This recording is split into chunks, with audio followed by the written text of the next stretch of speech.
The highway outside Clarksville, Tennessee stretched long and flat in the late afternoon sun, the kind of road that seemed to go nowhere and everywhere at the same time. Cole Mercer had been riding it for 20 years. Not because it led somewhere worth going, but because moving felt better than standing still. Standing still meant thinking.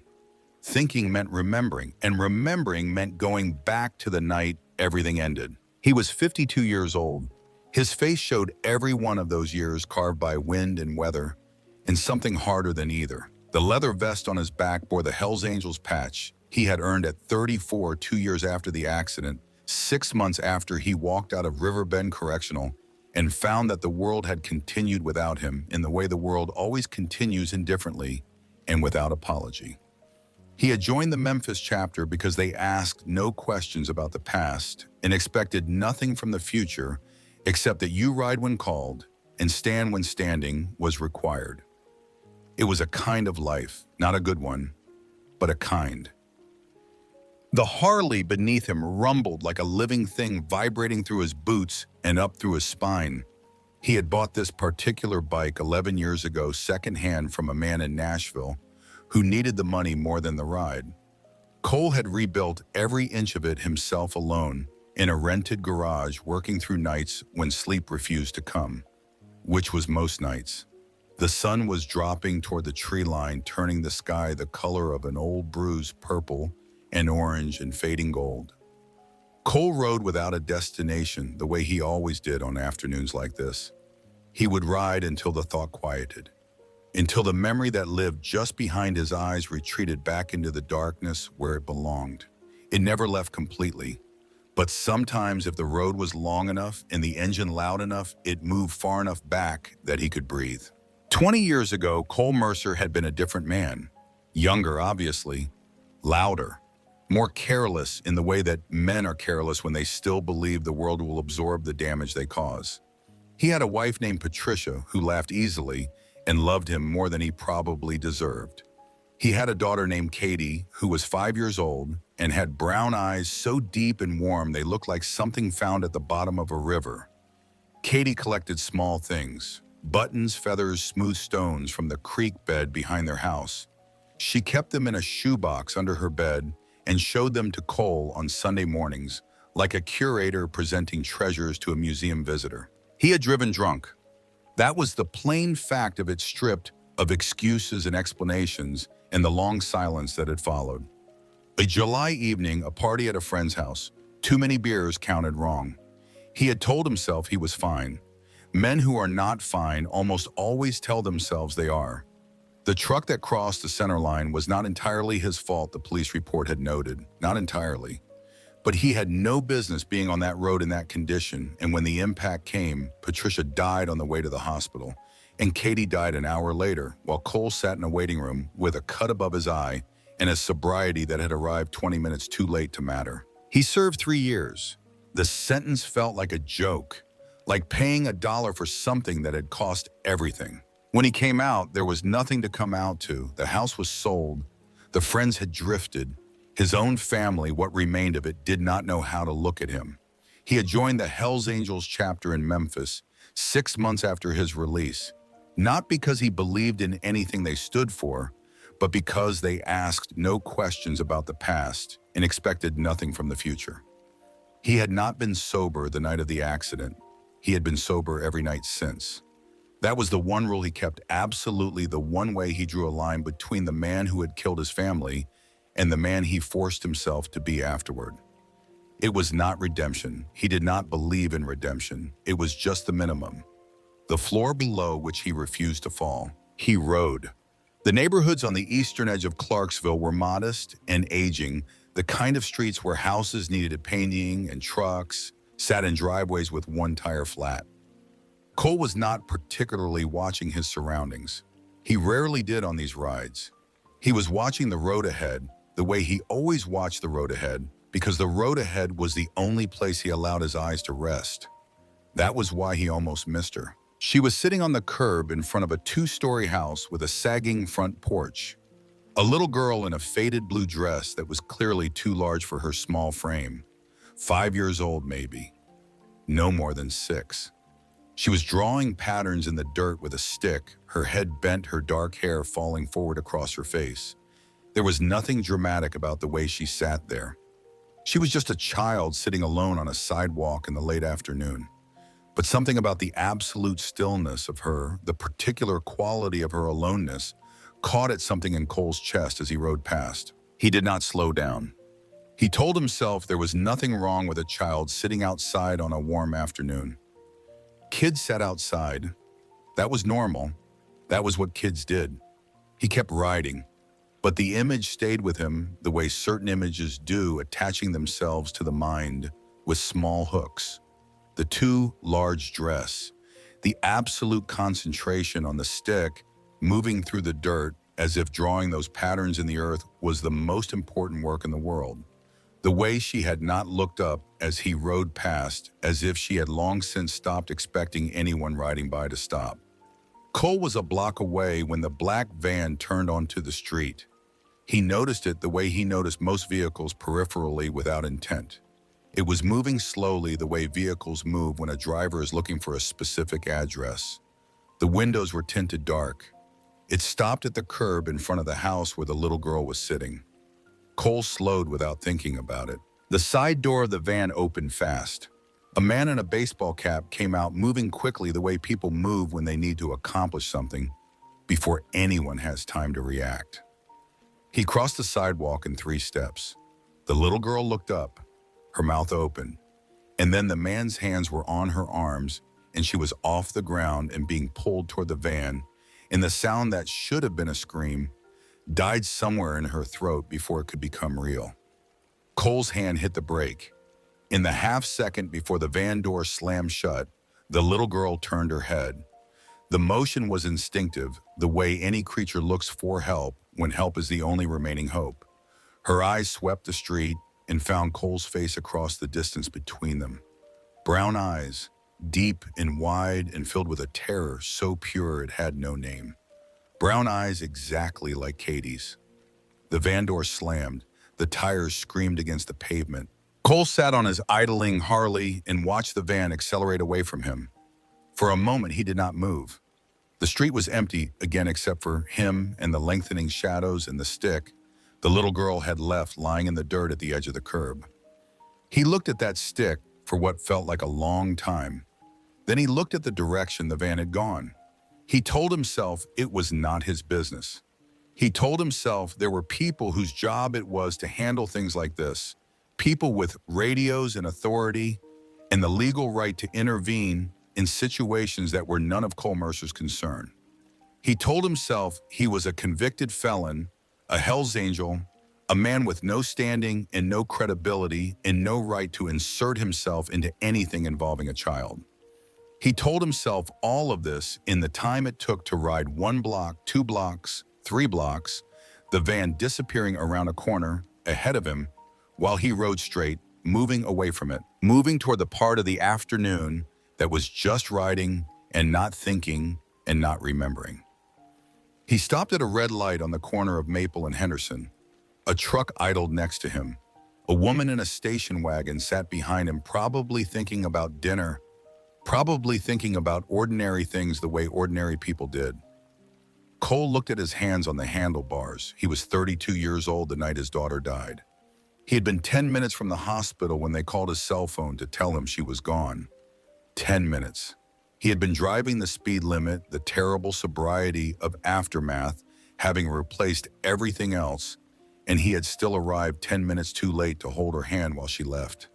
He had never forgiven himself for those 10 minutes, for the beers that made him slow, for the party that made him stay, for every casual decision that added up to a little girl dying alone in a hospital room waiting for her father.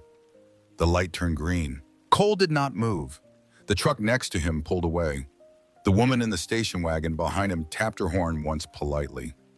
Cole sat still with the engine running beneath him and the evening air cooling around him and those brown eyes somewhere inside his skull refusing to leave. He was not a hero. He had never been a hero. The Hell's Angels patch on his back was not a symbol of heroism. It was a symbol of belonging to something, because belonging to nothing had turned out to be unsurvivable. He had no training, no plan, no authority. He had a hunting knife in his boot and a cell phone that he used roughly 4 times a week and a motorcycle that could go very fast on open road. He thought about the stick lying in the dirt. He thought about the shoebox under Katie's bed, the buttons and feathers and smooth stones, the Sunday morning presentations in her serious 5-year-old voice, the way she had looked at him when she showed him these things, like he was the most important audience in the world. He thought about 10 minutes. The car behind him honked again, longer this time. Cole made a U-turn. He drove the turn hard and fast, ignoring the horn and the shouted word from the driver behind him, and pushed the Harley up through the gears in the direction the van had gone. His jaw was set and his eyes were steady, and the feeling moving through him was not heroism and not courage. It was older and simpler than either of those things. It was the specific, unbearable weight of a man who has already failed to protect one little girl with brown eyes and has no intention of failing again. He picked up the van 2 blocks ahead, catching the tail end of it as it turned east toward the industrial district. He throttled back, keeping 3 cars between them, far enough to avoid being seen, but close enough not to lose the vehicle in traffic. He rode with his eyes locked on the back of the van, matching its speed, thinking forward. Traffic thinned as they moved east through town, the commercial strips giving way to older neighborhoods, and then to the outskirts where the road narrowed, and the trees thickened, and the houses grew farther apart. Cole let the distance between himself and the van grow. Out here, a single motorcycle on an empty road was visible for a long way in both directions. He needed to be careful. The van turned onto a 2-lane county road heading south. Cole followed at a distance, using the curves in the road to keep the van intermittently in sight without getting close enough to be noticed. He reached into a saddlebag at a stop sign and found the small pair of binoculars he kept for mountain rides, bringing them up long enough to confirm the van's plate number before tucking them away. The land out here was old Tennessee farmland, stretches of open field broken by woodlots and creek beds, and the occasional weathered structure that had been standing since before the interstate was built. The road was poorly maintained, pocked with frost heaves and patched with mismatched asphalt. The van moved steadily, not hurrying, not hesitating, the way a vehicle moves when the driver knows exactly where he is going. Cole had been a mechanic before the accident.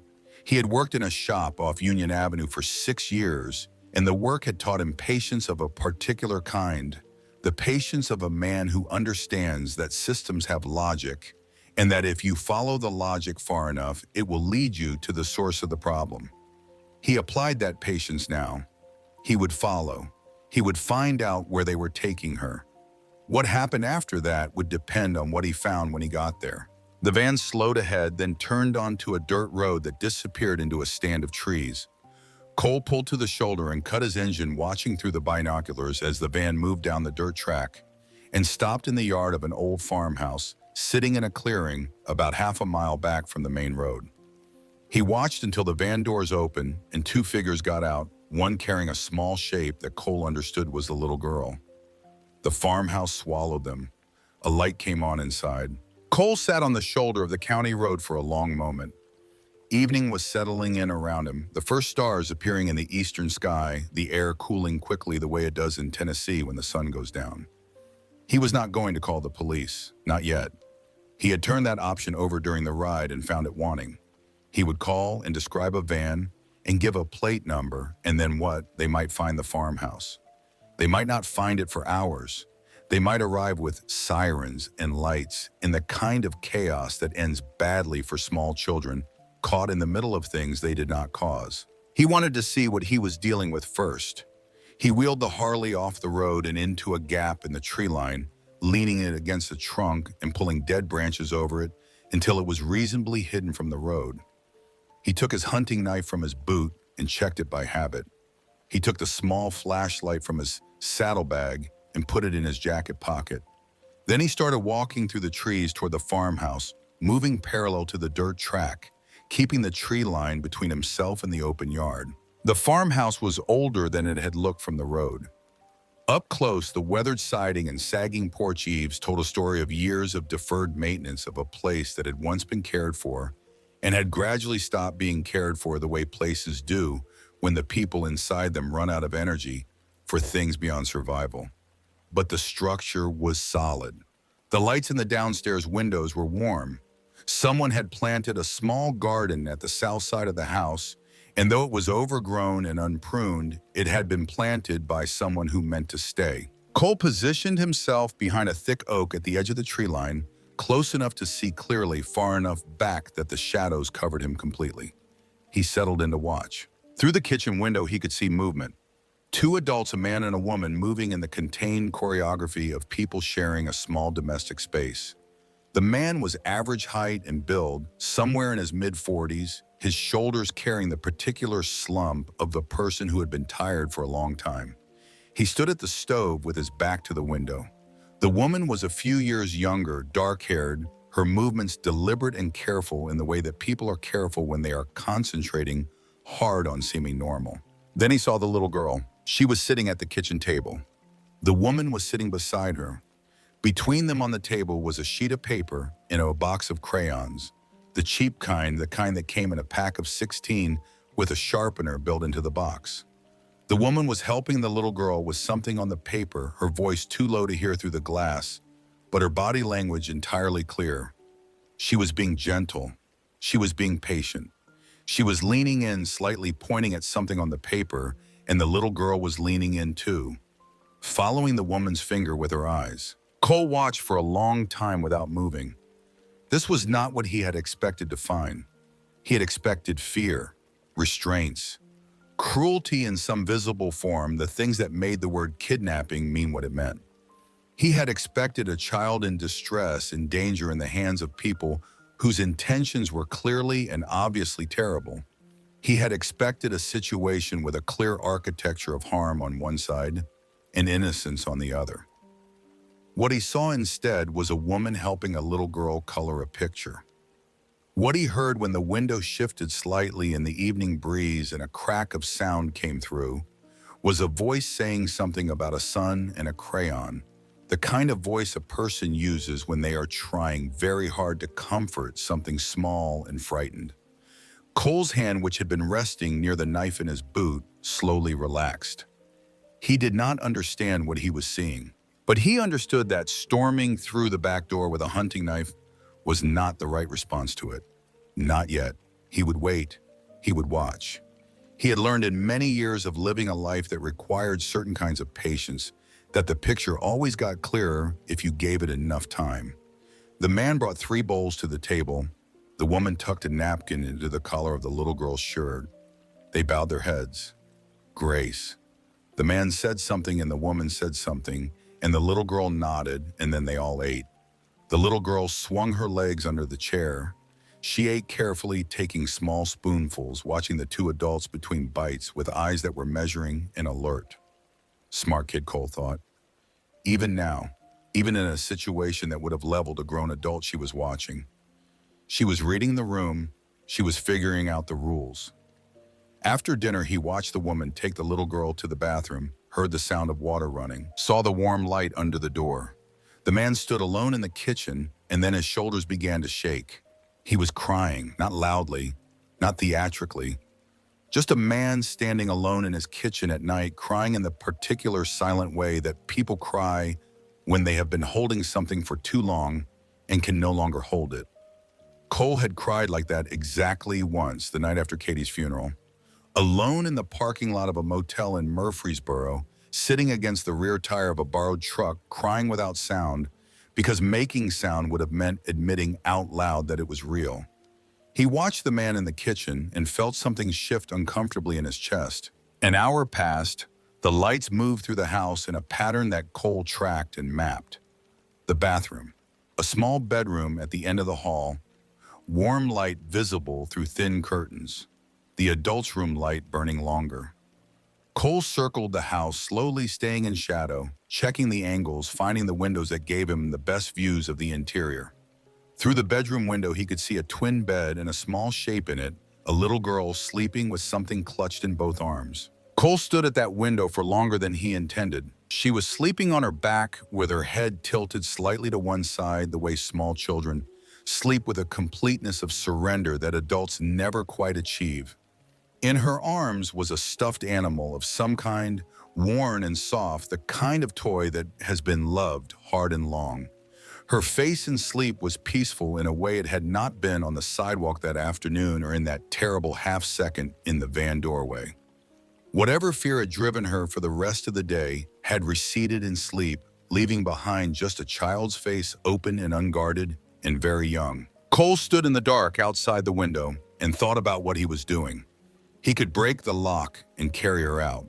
Right now, she would wake up terrified, and he was a stranger, but he could get her to the road before the adults heard anything, and from there he could call the police from a distance and wait for them to arrive. The farmhouse was isolated enough that there was no obvious way for the couple to stop him. He was bigger than the man, likely stronger, certainly more accustomed to situations that required physicality. He stood at the window and he thought about this option. And then, without planning to, he thought about the look on the woman's face when the little girl had leaned in to look at the drawing. He thought about the man crying alone in the kitchen. He thought about the voice through the cracked window, the one that had been talking about a sun and a crayon, the patience in it, the care in it. He thought about the wrong kind of solution to a complicated problem. Cole backed away from the window and moved to the back of the house, lowering himself to sit with his back against the rear wall in the deep shadow where no light from the windows reached. He could hear the sounds of the house settling around him, the creak of old wood, the distant hum of a refrigerator, the faint sound of what might have been a television somewhere inside. He needed to understand what he was dealing with before he decided what to do about it. The police were always an option. That door did not close. But once he opened it, he could not control what came through it. And something about what he had seen through the kitchen window made him want to understand the full picture before he handed it over to people who would see only the edges of it. He would stay through the night. He would listen. In the morning, he would make a decision. Earlier in the evening, before settling against the back wall, Cole had done something practical. He had reached down and disconnected a spark plug wire on the Harley enough to make the engine run rough without making it actually unrideable. A mechanical problem that could be demonstrated. A reason to stop. A reason to stay long enough to see what he needed to see. He had learned in many years of navigating situations that required more than brute force that the best entry was always the one that appeared accidental. He sat in the dark behind the farmhouse with the Tennessee night gathering around him. The stars thick and cold above the tree line, the sounds of the countryside replacing the sounds of the city. An owl called from somewhere in the woodlot to the west. A dog barked in the far distance and then went quiet. Cole sat with his back against the weathered siding and his eyes open and his mind turning the problem over, slowly looking for the shape of it. The way he had once turned over engines to find the fault in the system. Somewhere inside the house, the last light went out. Darkness settled completely over the farmhouse, in the yard, in the fields beyond. Cole remained where he was, still and patient and awake, listening to the old building breathe around him. He thought about what he had heard through the kitchen window earlier in the evening. A fragment of conversation between the couple that had drifted out through the cracked glass. The man's voice low and heavy. The words had come in pieces, incomplete, but the shape of them had been clear enough. Something about the wrong girl. Something about nobody looking for her. The woman's voice quieter, harder to catch. But the tone had been unmistakable. Not the tone of people celebrating a successful crime. The tone of people who had done something they had not entirely meant to do and were beginning to understand the weight of it. Cole filed this away and waited. After a while, he took his wallet from his jacket and opened it in the darkness, finding the small photograph by feel alone, the plastic sleeve worn smooth by years of this same gesture. He did not need to see the picture. He knew it perfectly. Katie, at 4 years old, a year before she died, standing in front of a cherry tree in full bloom in the backyard of the house on Sycamore Street, laughing at something just off camera, her arms spread wide. He held the wallet in both hands and sat very still. He had no plan. He had a location, a situation he did not fully understand, A child he could not identify beyond the fact of her 5 years and her brown eyes and the particular quality of her aloneness on that sidewalk.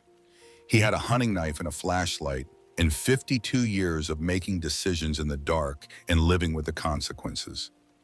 He thought whatever these people are, whatever they have done, and whatever they intend, this child is not safe until she is somewhere that is genuinely safe.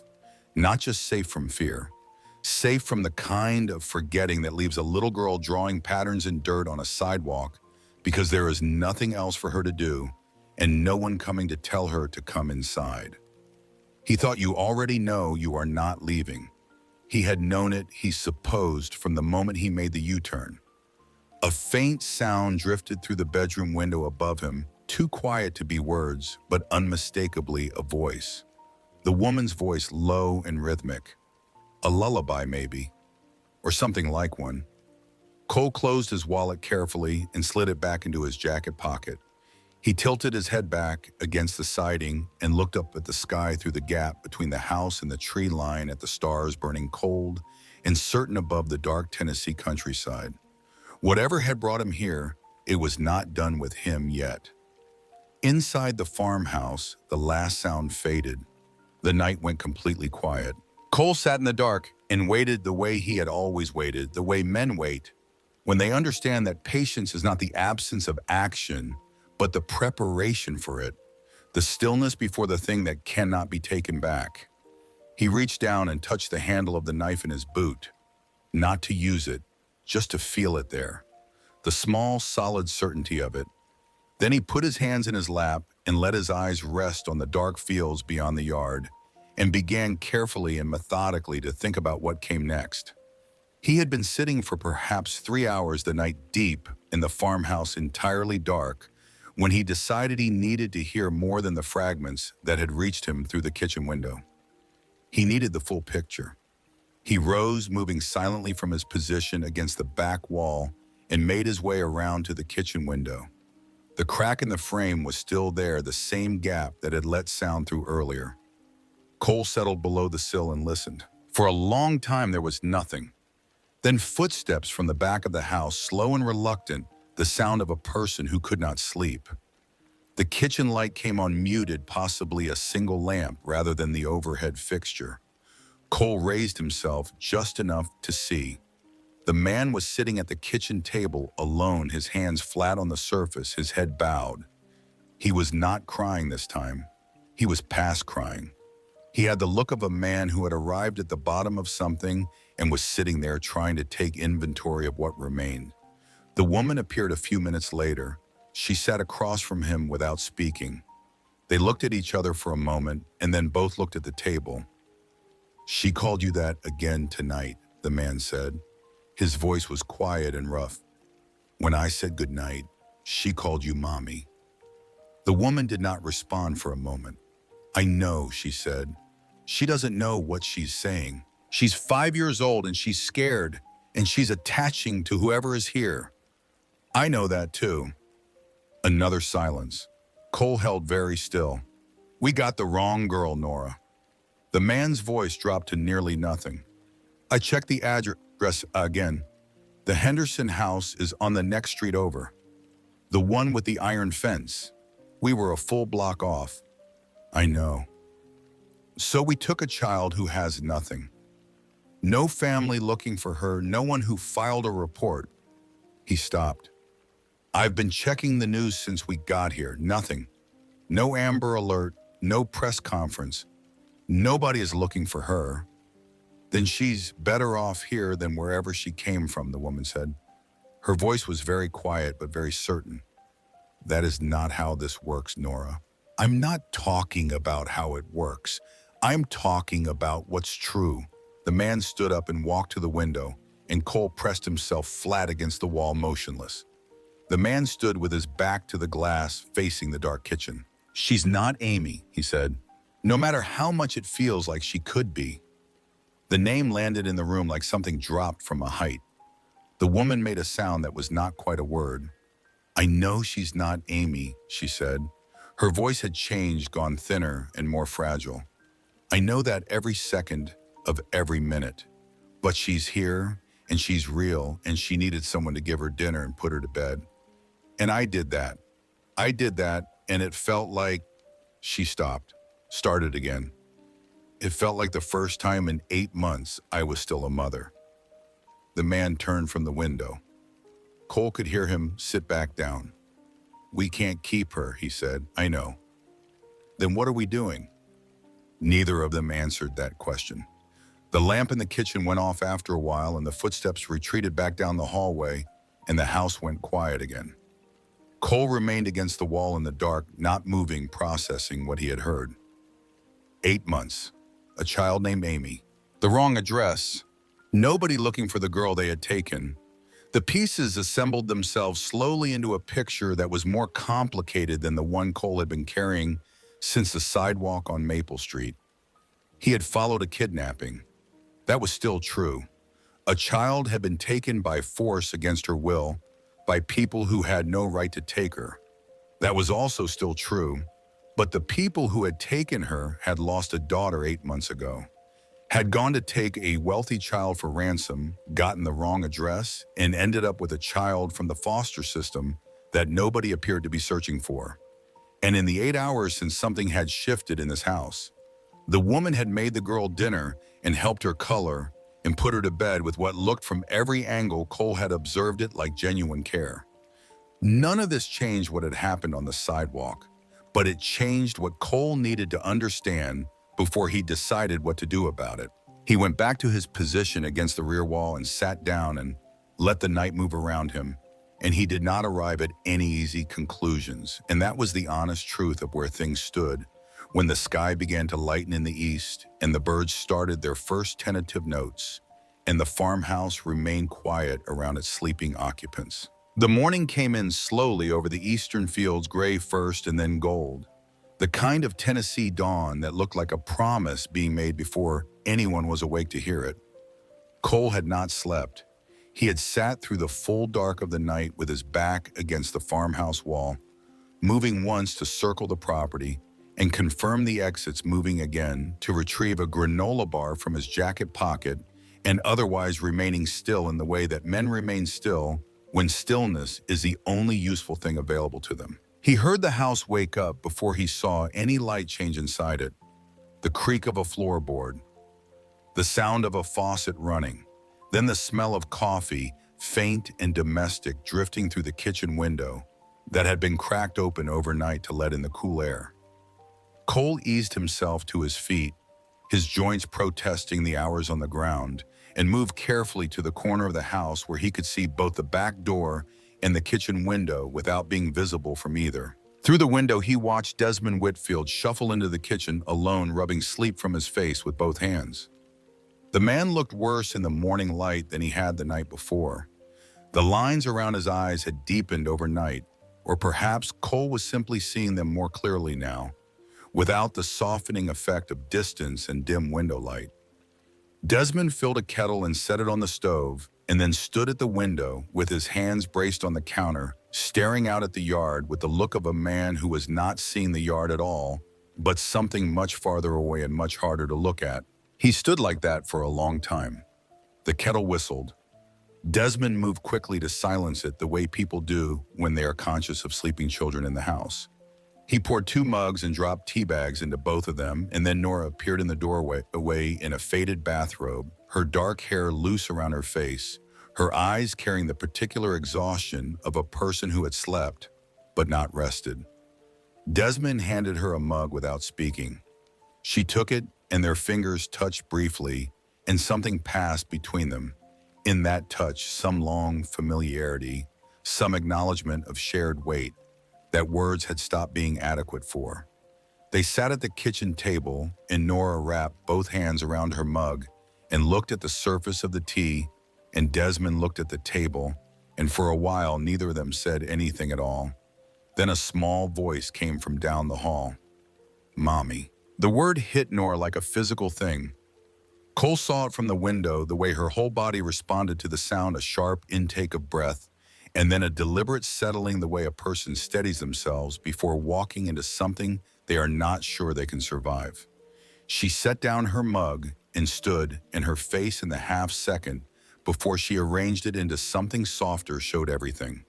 The grief and the hunger and the terrible complexity of what she was feeling when a child who was not hers called her by a name that belonged to someone who was gone.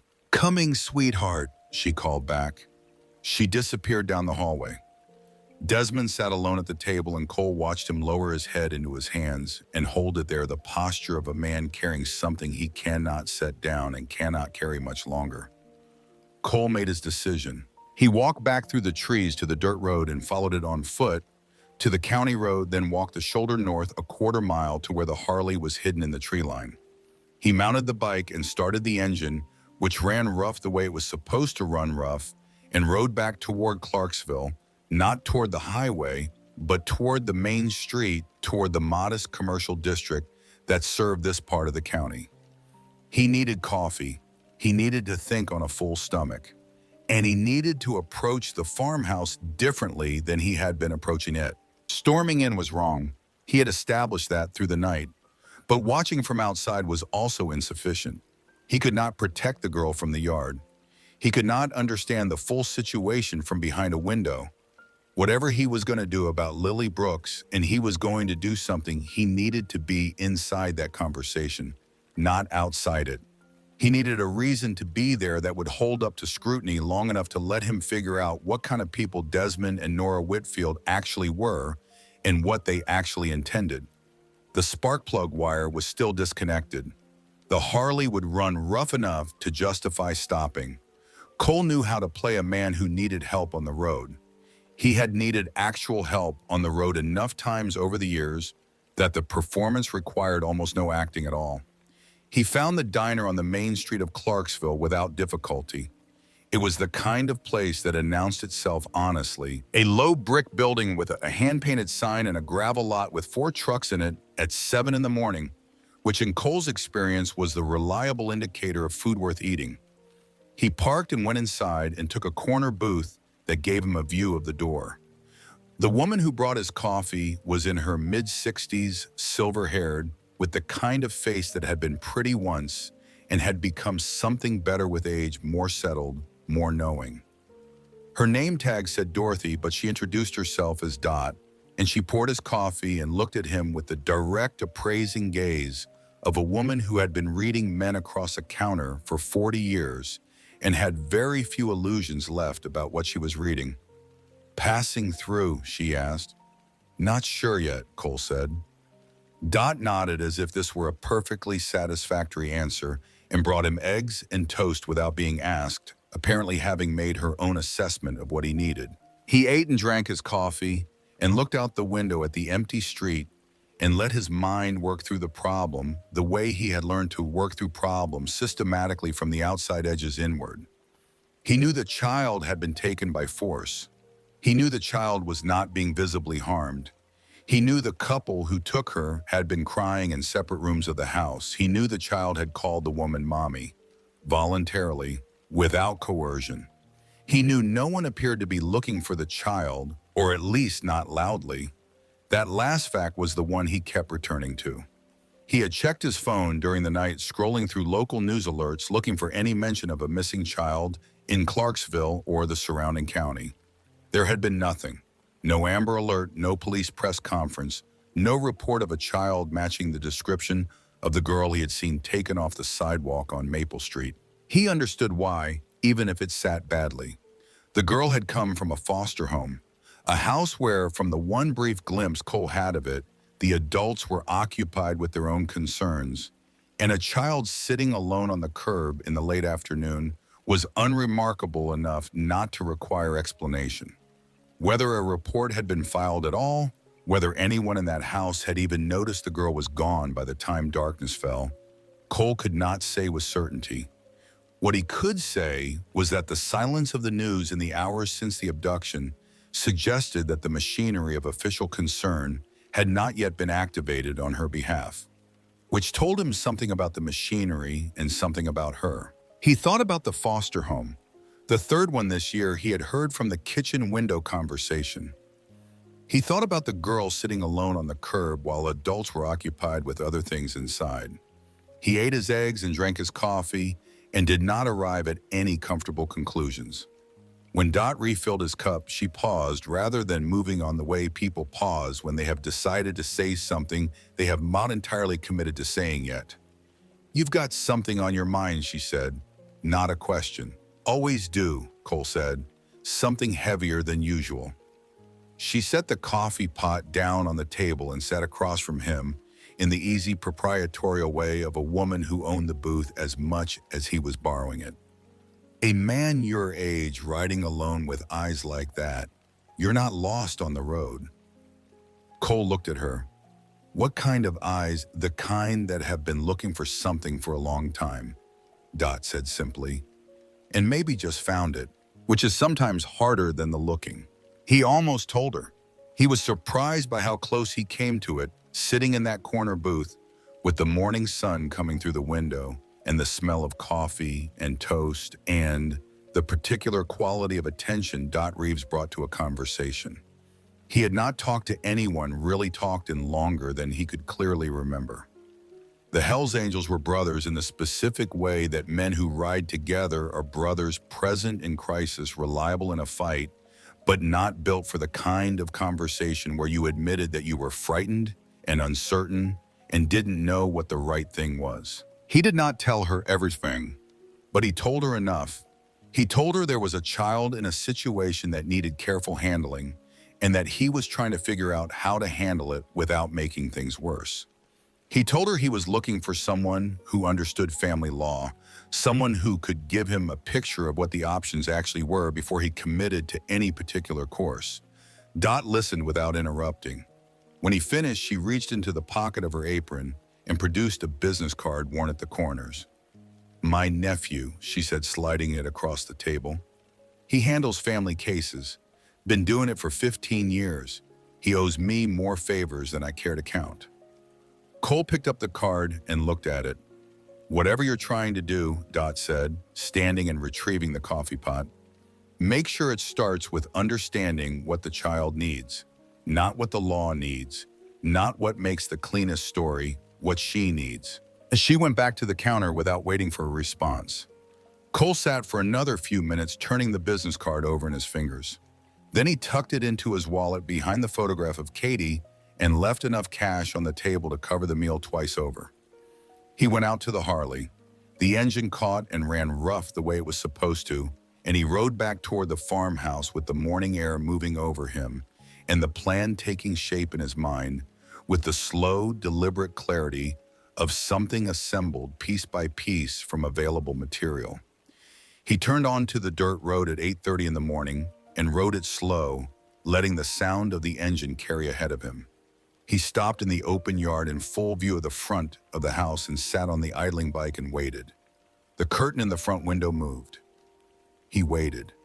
The front door opened and Desmond Whitfield stepped onto the porch. He was carrying a mug of coffee in one hand and holding the other slightly back and away from his body, the posture of a man who wanted his hands accessible without wanting to look like that was what he wanted. His eyes moved over Cole with the quick, thorough assessment of someone who had learned to be cautious about strangers. "Help you," Desmond said. His voice was steady, but the steadiness cost him something. "Hope so," Cole said. He kept his own voice easy, the mild, slightly rueful tone of a man with a mechanical problem, and nowhere in particular to be. "Bike's been giving me trouble since yesterday. Thought I had it sorted, but she's running rough again." He gestured at the engine. "Mind if I pull over and take a look before I try the highway?" Desmond studied him. Cole sat still on the bike and let himself be studied. He was aware of how he looked. 52 years old face like worked leather, Hells Angels patches on his vest. He was aware that these things were working against him, and he was aware that there was nothing to do about them except let the moment breathe long enough to give the other man time to arrive at his own conclusion. From inside the house came the sound of small feet moving fast on a hardwood floor. The screen door burst open ahead of Nora's outstretched arm, and a little girl in pajamas, covered in small yellow stars, came onto the porch at a full run and stopped at the top step with her hands on the railing and her eyes locked on the motorcycle with an expression of undiluted wonder. "Is that yours?" she said. Cole looked at her. This was the first time he had seen her face in full daylight, and he felt the impact of it somewhere in his sternum, a blow that had nothing to do with the physical. She was 5 years old and small for her age, with dark hair that someone had recently combed and eyes that were in daylight exactly as brown and exactly as deep as they had been in that terrible half-second in the van doorway. She was looking at the motorcycle the way children look at things they have no category for yet, with a pure and total attention that adults spend most of their lives trying to recover. "It is," Cole said. "It's really big," she said seriously. "It is," he agreed. She looked at him, then shifting her gaze from the motorcycle to his face with the same total attention, the same lack of self-consciousness.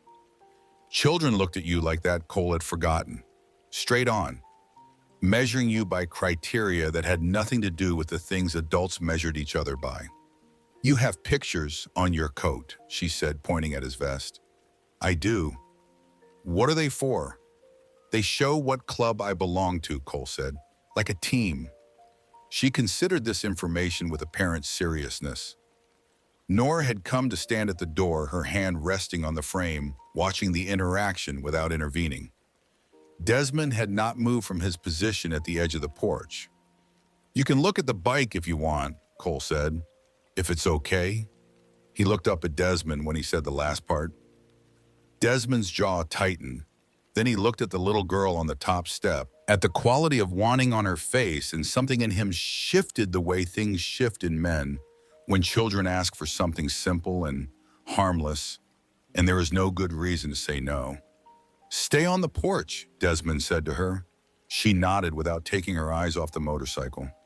Cole dismounted and began to open the access panel on the engine, moving with the deliberate, unhurried confidence of a man who knows what he is doing.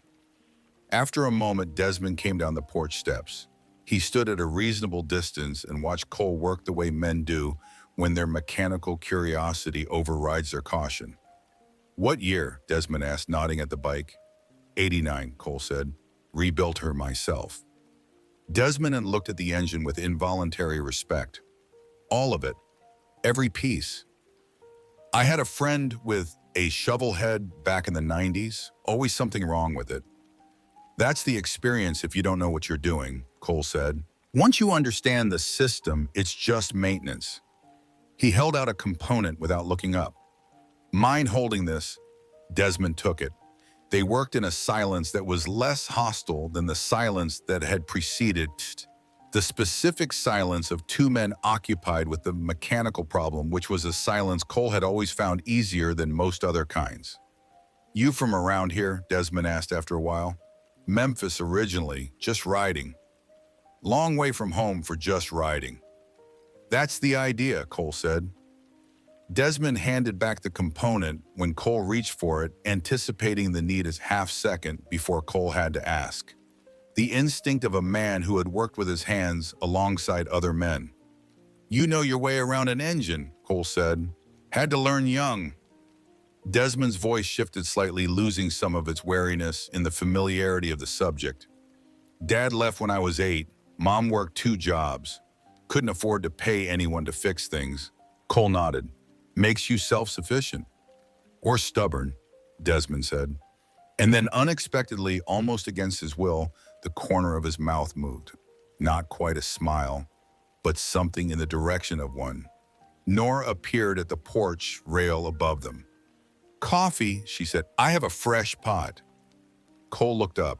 She was watching him with careful eyes, measuring something, and he understood that she was not offering coffee because she was a naturally hospitable person in this moment, but because the little girl was on the porch and Desmond was in the yard, and something about the dynamic between them had already moved past the point where asking him to leave could be done without awkwardness. "Appreciate it," Cole said. She went inside and came back with 2 mugs and handed one down to Desmond and one to Cole. Cole took his and drank and looked at the yard and the fields beyond the flat Tennessee landscape, opening up to the east in the morning light, and thought about how to move from this point forward without making a mistake he couldn't take back.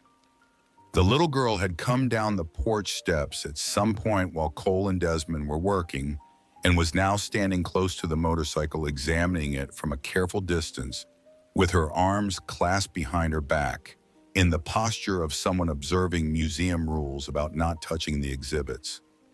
"It's okay," Cole said. "You can touch it."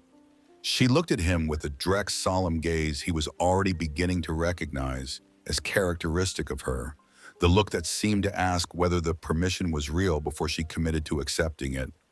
Then she reached out and touched the chrome of the handlebars with two careful fingers, light as a question. "It's cold," she said. "It warms up," Cole said. She looked at him again, the same measuring look. "You look like a bear," she said, "a big grumpy bear." Cole said nothing. She appeared to give the matter further consideration. "But bears keep you safe," she added. The tone was entirely matter-of-fact, the way children state things they have simply observed to be true. "So I'm going to call you Big Bear." Something moved through Cole's chest, some current he hadn't felt in a long time, complicated and unwelcome and entirely outside his control. He looked at this small girl in her star-covered pajamas with her two careful fingers on his motorcycle's chrome, and she looked back at him with absolute confidence that the name was accurate, and he did not trust himself to say anything at all for a moment. "Okay," he said finally. She nodded, satisfied. The matter was settled. They had lunch together, which Cole had not planned and Nora had clearly not intended, but which happened anyway, the way things happen when circumstances accumulate past the point of easy redirection.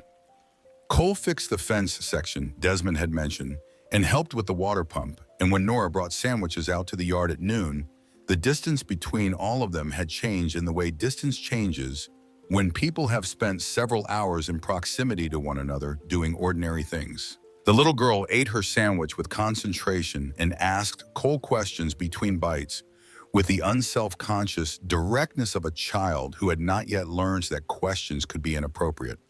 She asked him how fast the motorcycle went and whether he rode it in the rain and whether bears were afraid of motorcycles. She told him about the butterflies she had seen that morning in the field behind the barn. Yellow ones, she said, 3 of them.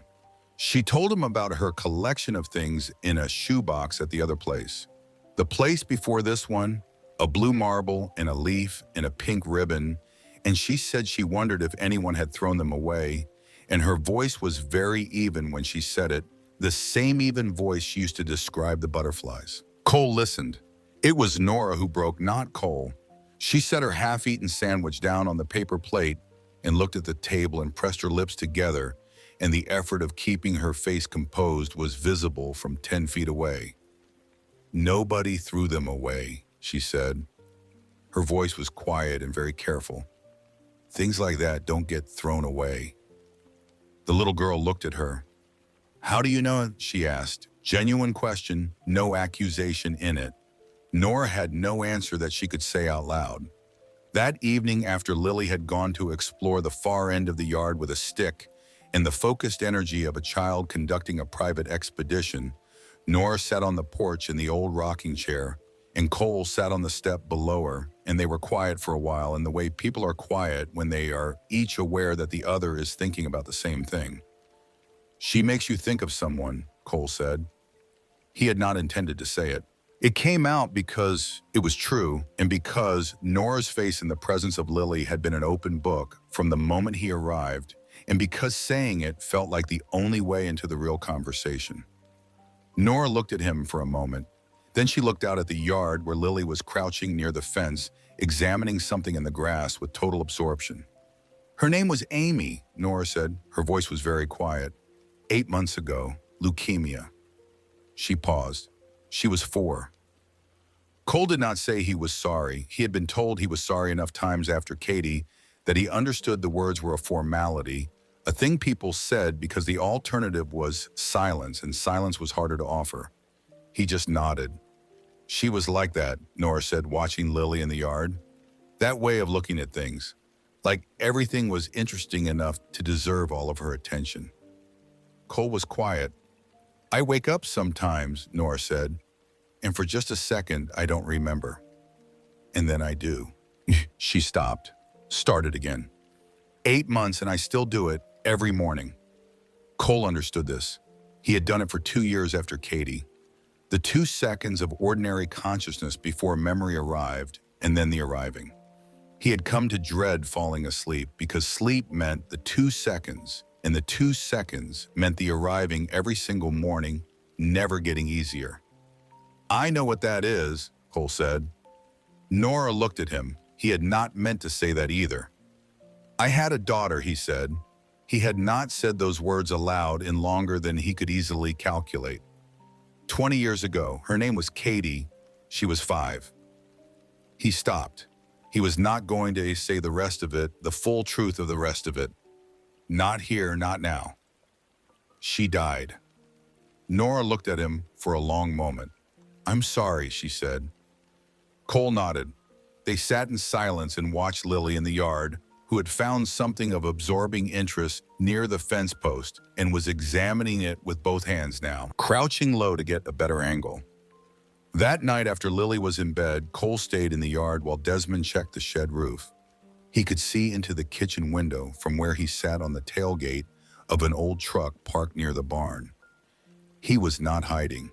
He was just sitting in the place he had found to sit, and the kitchen was lit and visible from that place. What he saw was Desmond standing at the kitchen table with a road atlas open in front of him. His finger was tracing a route. His body language was different from everything Cole had observed during the day, faster, less settled, with the barely contained energy of a person who had been thinking about something for a long time and was beginning to move toward it. On the chair beside the table was a canvas bag half-packed. Cole sat on the tailgate and looked at this for a moment. Then he got up and walked into the kitchen through the back door. Desmond spun around his hand going to the counter behind him. When he saw it was Cole, the alarm in his face did not entirely resolve into relief. "What the hell?" Desmond said. "You're packing a bag," Cole said. Desmond looked at the atlas and the bag and then back at Cole, and the calculation happening behind his eyes was visible and rapid. Cole could see him deciding whether to deny it, whether to order Cole off the property, whether to reach for whatever was on the counter behind him. Cole stood still in the kitchen doorway and looked at him with the calm, patient look of a man who is prepared to wait out any of those options. Desmond's hand came away from the counter. He sat down heavily in the kitchen chair. "Montana," Cole said, "or somewhere like it." "How long have you known," Desmond asked, "about the bag since 30 seconds ago?" Cole moved to the other chair and sat down without being invited. "About the rest of it since I watched you take her off the sidewalk yesterday afternoon." The silence that followed this was a different kind of silence than any of the silences that had come before it. Desmond sat in it for a long time with his hands flat on the table and his eyes on the atlas. "You haven't called the police?" Desmond said finally. "No." "Why?" Cole thought about how to answer this. "Because I've been trying to understand what I'm actually dealing with," he said, "before I decide what to do about it." Desmond looked up at him. His face had the raw, exposed quality of a man who has been keeping something contained for a long time and has just understood that containing it is no longer possible. "She's better off," Desmond said. "You've seen it. You've been here all day. You saw how she is with Nora. You heard what she said about the other place." "I did," Cole said. "So you know." "I know she seems happy," Cole said. "I know Nora is taking care of her. I know what I saw." He paused. "I also know you drove a van to a sidewalk and took a 5-year-old girl by force because you needed money and got the wrong address." Desmond flinched. "That's what happened," Cole said. Not accusatory, just the plain shape of the fact. "Yes," Desmond said. "And now you're looking at a road atlas because you're thinking that if you move far enough and fast enough, you can make it into something else." Desmond said nothing. "I ran for 20 years, Cole said, after something I did, something I cannot undo." He looked at the atlas on the table. "You know what I found at the end of the road? The exact same thing I left behind, just an older. Just further from the possibility of being fixed." Desmond put his hands over his face. He sat like that for a moment. When he lowered them, his eyes were red. We were going to lose the house, he said, the medical bills, 3 different loan companies. I'd been out of work for 4 months. Nora wasn't sleeping. She was setting the table for 3. He stopped. I thought if I could just get one thing to go right, we could get out from under it and start over, and maybe Nora could sleep again. And then you got the wrong girl, Cole said. And then we got Lily. Desmond's voice changed on her name, the same way Nora's had changed. And she told us about the foster homes the first night. She just told us like it was normal, like she was describing the weather. And Nora, he stopped. Nora held her while she went to sleep that night, and I heard her in there, and I thought, there it is. There's the thing I was trying to get. Except it costs too much, and it's the wrong thing, and there's no version of this that ends without someone getting destroyed. Cole was quiet for a while. What happens if you go to Montana, he said. A year from now? 2 years. She needs school. She needs a doctor. She needs paperwork that doesn't exist. You're not starting over, you're just adding layers to a lie that is going to require more lying every single year. Desmond stared at the table. And Nora, Cole said, you think Nora gets better running?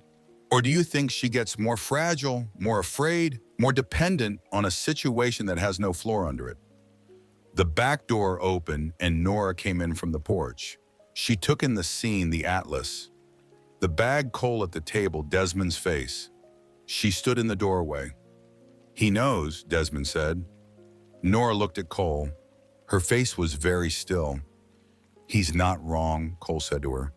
About Lily being better here than where she was. I saw the foster home. I understand why you did what you did. He let that sit for a moment.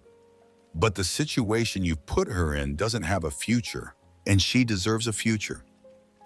Nora crossed the kitchen and sat down in the third chair and folded her hands on the table. She looked like a woman who had been bracing for something and had finally felt it arrive. What are you suggesting? She said. You turn yourselves in, Cole said, voluntarily, with a lawyer present. You tell your story the way it actually happened, the debt losing Amy, the wrong address, all of it. You show the court who you are and what happened to you and why you made a terrible choice. He paused. You don't run, you don't compound it, you face it. And Lily, Nora asked. Her voice was barely above a whisper. I'll make sure she's okay, Cole said. I'll make sure she doesn't go back to where she came from. How can you promise that? Nora said. You're a stranger. Cole thought about this. The honest answer was that he could not make that promise with any certainty, that he had a business card in his wallet and an idea and a woman named Dot Reeves who had told him to start with what the child needed. That was the totality of what he had. I can't promise the outcome, he said. I can promise I won't stop until she's somewhere safe. That's the only kind of promise I know how to keep. Nora looked at him for a long time. She looked at him the way Lily had looked at him when she decided to call him Big Bear, with the particular quality of attention that seeks the thing behind the surface. You lost someone, she said, a child. Cole said yes. And you've been alone with it. Cole said yes. She nodded as if this explained something she had been trying to place. The 3 of them sat around the kitchen table in the old farmhouse in the quiet of the Tennessee night, with the atlas open between them and the bag on the chair and the weight of what needed to happen next pressing down equally on all of them. Outside, the fields were dark and still. Somewhere in the woodlot to the west, the owl called again. Okay, Desmond said finally. He looked at Nora and she looked at him. We'll do it your way. They talked through the plan for another hour. Cole explained what he knew about voluntary surrender and its legal implications. He was not a lawyer. He was not certain about any of it. But he had known enough men who had made legal decisions badly to know the shape of the better choices. The lawyer first, then a social worker who could meet Lily gently before anything official happened. Then the surrender with counsel present. The order mattered. The order was the difference between a situation that could be managed in a situation that couldn't. When Cole finally went outside, Desmond had carried the canvas bag back to the bedroom. The road atlas was folded and put away in a drawer. The kitchen light went off behind him as he walked across the dark yard to the barn, and the farmhouse settled into silence, and the fields stretched out around him in every direction under a sky thick with stars. He lay down on the old cot in the corner of the barn and looked up at the rafters and listened to the sounds of the night giving way to early morning, the birds beginning their first tentative notes, the shift in the air that came just before light. He thought about what he had said to Desmond. 20 years of running. He had meant it as counsel. He had meant it as the thing he knew to be true from experience. But saying it out loud in that kitchen had done something to him, put it outside himself in a way that made it visible differently. 20 years of running. And at the end of the road, the same thing he had left behind. Just older, just further from the possibility of being fixed. He was not running now. He was here in a barn in rural Tennessee, in the middle of a situation that was none of his business and entirely his business, and he had not moved away from it. He was moving toward it. He closed his eyes, and the darkness behind them was quiet for the first time and longer than he could remember. And he lay in it without trying to outrun it until sleep finally came and took him under, and the barn filled with morning light around his sleeping form. And somewhere in the farmhouse, a little girl woke up and padded down the hall and called out for someone, and the sound of her voice carried through the thin walls and across the yard and into the barn where Cole Mercer slept, and it sounded like something he had been trying to remember for a long time. Morning came to the farmhouse with the smell of pancakes and the sound of Lily's voice explaining something very seriously to her stuffed rabbit. Cole woke on the barn cot and lay still for a moment, orienting himself, and then rose and walked across the dew-wet yard to the house where Desmond was already at the stove, and Nora was helping Lily climb onto the chair that had become hers. They ate breakfast together. Lily showed Cole a drawing she had made the previous evening, yellow butterflies on a green background, carefully executed, each butterfly slightly different from the others, as if she had been studying the variations. Cole said it was good because it was. She accepted the compliment with a grave nod of a professional receiving accurate feedback. After breakfast, Cole excused himself and walked out to the far edge of the yard where the cell signal was slightly stronger and dialed the number on Dot's business card. The lawyer's name was Griffin. He answered on the second ring, which told Cole something about the kind of practice he ran. Cole explained the situation in brief factual terms, leaving nothing essential out. Griffin listened without interrupting, which told Cole something else. When Cole finished, there was a pause. "This is a complicated set of circumstances," Griffin said. "I know. The voluntary surrender aspect helps significantly, but the timeline matters. If you can get them in before anything escalates on the law enforcement side, the discretionary space available to the DA is considerably wider." "How do we start?" Griffin walked him through it. The sequence, the documentation, the psychological evaluation that Nora would almost certainly need, and that presented correctly could work in her favor rather than against her. Cole listened and asked specific questions and wrote nothing down because he had nowhere to write, and his memory, sharpened by decades of situations where writing things down was inadvisable, was adequate to the task. "One more thing," Cole said at the end. "The child. She needs to be placed somewhere decent, not back where she was." "That's a separate proceeding," Griffin said. "I understand that. I'm telling you because I want you to understand what the full scope of this is." Another pause. "Are you considering a guardianship petition?" Cole had not said this aloud to anyone yet. He had barely said it to himself. "I'm considering my option," he said. "I'll need to know your full situation," Griffin said. "Criminal history, current residence, employment." "I know," Cole said. "One step at a time." He hung up and stood in the yard for a moment with the phone in his hand and the morning sun on his face and the sound of Lily's voice drifting from the kitchen window. Then he went back inside to tell Desmond and Nora what came next. The rest of the morning moved with the careful, deliberate pace of people executing a plan they have committed to, but have not yet fully accepted. Desmond and Nora packed a bag for Lily, her few clothes, the stuffed rabbit, the crayons. They packed their own things with the minimal precision of people who understood that what they were packing for was not a trip. Cole sat at the kitchen table and worked through the sequence in his mind, checking for gaps. Lily moved through the house in her ordinary way, unaware of what was being prepared around her. She finished her drawing from the morning, a second sheet this time, and brought it to Cole at the table with the focused air of someone delivering something important. It was a crayon drawing on a sheet of white paper. 4 figures in a row, a large one in black with a circle that Cole understood was meant to be the Harley, a taller one with dark lines for hair, a shorter one beside it, and in the middle, smaller than all of them, a figure with yellow around it like sunshine. Below the figures, in the effortful block letters of a child who had learned them recently and was still making friends with the shape's 4 words. My family. Cole held the piece of paper and looked at it for a long time. The misspelling undid him more than the correct version would have.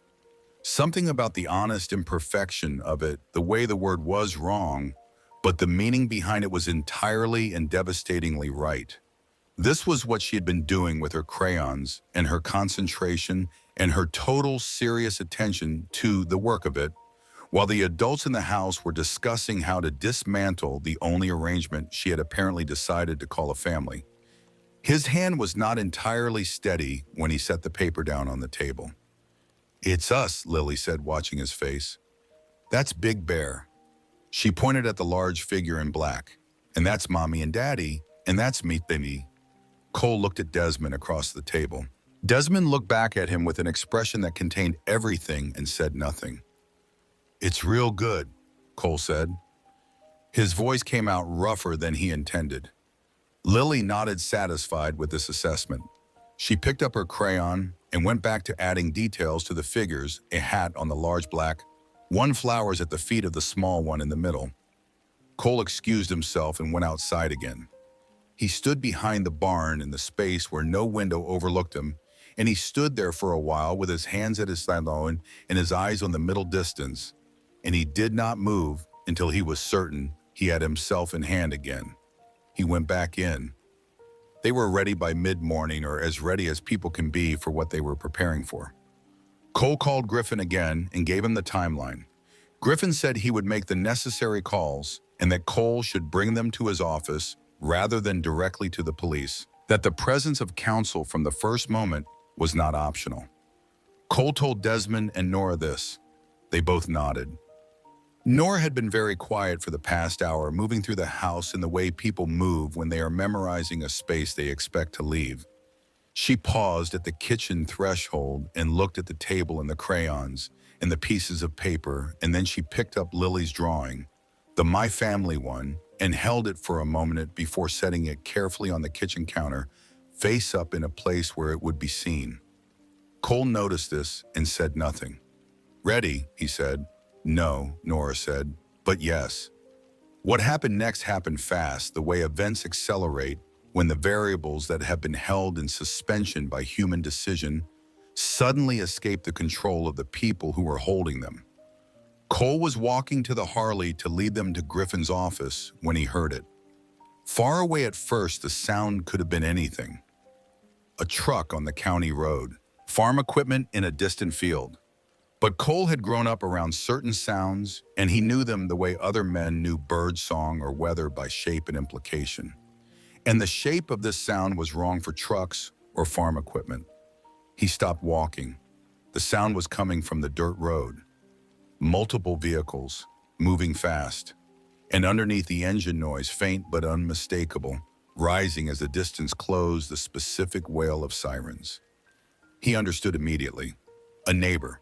Someone in one of the scattered properties along the county road who had seen the van arrive 2 days ago, or seen Lily in the yard, or seen something that had connected with the missing child poster that the foster family had apparently filed after all the report Cole had missed in his searches because it had been filed in a different county database from the one he had checked. It did not matter how. It was happening. Cole was through the front door before the sound fully registered in his conscious mind, moving on the instinct of a man who has learned that the time between understanding a situation and acting on it is the only margin that matters. "We need to go out now," he said. "All of us. Hands up, slowly. I talk first." Desmond was on his feet immediately. Nora crossed the room and scooped Lily into her arms. Lily pressed her face against Nora's shoulder, sensing the change in the air, the way children sense changes before they can name them. "What's that noise?" Lily asked. "It's okay, sweetheart," Nora said. The words came out automatically, the reflex of a mother. Whether they were true was a different question. Cole moved to the front window and looked out. The dust was visible before the vehicles were a long, rising plume coming down the dirt road from the county road junction. He counted the shapes behind the dust. 4 patrol cars and something else larger white moving at the rear. He had perhaps 40 seconds. "Listen to me," Cole said. He kept his voice level and clear, the tone that cut through panic without feeding it. "When they come in, we go out. Hands up, no sudden movements, no arguments. We tell them who we are and that we were in the process of arranging a voluntary surrender. The lawyer's number is in my phone. His name is Griffin. You ask for him the moment they separate us." Desmond said nothing. His eyes were moving between Cole and the window and Lily in the back door. Cole saw the calculation happening and recognized it from the inside. The animal arithmetic of a cornered man running the options at speed. The back door, the fields, the tree line. "Desmond," Cole said. Desmond looked at him. "Don't," Cole said. The patrol cars came into the yard with their lights going, pulling up in a rough arc across the front of the farmhouse doors, opening before the vehicles had fully stopped. Officers came out moving fast, weapons drawn, taking cover behind the car doors, the aggressive choreography of a unit that had been told they were approaching an active child abduction. Cole opened the front door and stepped onto the porch with both hands raised above his head. "On the ground," the nearest officer shouted. "On the ground now." Cole went to his knees on the porch boards, lacing his fingers behind his head. "My name is Cole Mercer," he said, clearly loud enough to carry over the noise of the arriving vehicles. "I am not one of the people who took the child. I have been on this property attempting to organize a peaceful surrender. There is a 5-year-old girl inside. She is unharmed. The adults are going to come out peacefully." 2 officers came up the porch steps fast. One covered while the other pulled Cole's hands down behind his back, and the handcuffs went on with the mechanical efficiency of long practice. "The girl," Cole said as they hauled him upright, "she is going to be frightened. She doesn't understand what is happening. Please keep your weapons." "Save it," the officer behind him said. They moved him down the porch steps and toward the nearest patrol car, and Cole went without resistance because resistance was not a tool available to him in this moment, and he understood that. What he needed now was not force. What he needed was the kind of credibility he could not establish at gunpoint in the first 60 seconds of a police raid. Behind him, he heard the front door open again. Nora came out with Lily in her arms. Lily was pressed against Nora's shoulder, with both arms locked around her neck. Her face turned outward toward the yard, taking in the police cars and the officers and the lights with eyes wide and bewildered. She was not crying yet. She was in the stage, before crying the stage of trying to understand what she was seeing well enough to know how afraid to be. Then her eyes found Cole. "Big Bear," she said. The 2 female officers approaching Nora stopped moving for a fraction of a second, which was how long it took to process the image of a kidnapped child calling out to a handcuffed Hell's Angel by a name that was clearly affectionate. "Put the child down and step away from her," the lead officer said to Nora. Her voice was professional and firm and allowed for no interpretation. Nora's arms tightened around Lily. "Please," Nora said. Her voice was not firm. It was the voice of a woman standing on the last inch of ground available to her. "Please don't frighten her. Let me explain. We were going to turn ourselves in. We had a lawyer. Ask him." She was looking at Cole when she said this last part, her eyes doing the work her words could not. "Ma'am, put the child down." Lily looked between the officers and Nora and Cole across the yard, processing the geometry of the situation with the rapid intelligence Cole had come to recognize in her. She understood faster than the adults expected her to. The guns, the uniforms, the way the adults around her were holding their bodies, the handcuffs on Cole's wrists. "Big Bear," she said again, louder this time, and now the first note of panic was entering her voice, the high, clear frequency of a child's fear that cut through everything else in the yard. Cole turned toward her as much as the officer behind him would allow. "It's okay," he called across the distance. He put everything he had into keeping his voice steady and warm. "It's okay, baby girl. I'm right here." Big Bear. She was reaching toward him now, one arm out, her hand open. The rabbit fell from her grip and landed in the dirt of the yard. "Big Bear, come here." "I can't come right now," Cole said, "but I'm going to find you. Do you hear me? I'm going to find you." The officer behind him said something sharp and pulled him toward the patrol car. Cole kept his eyes on Lily as long as he could.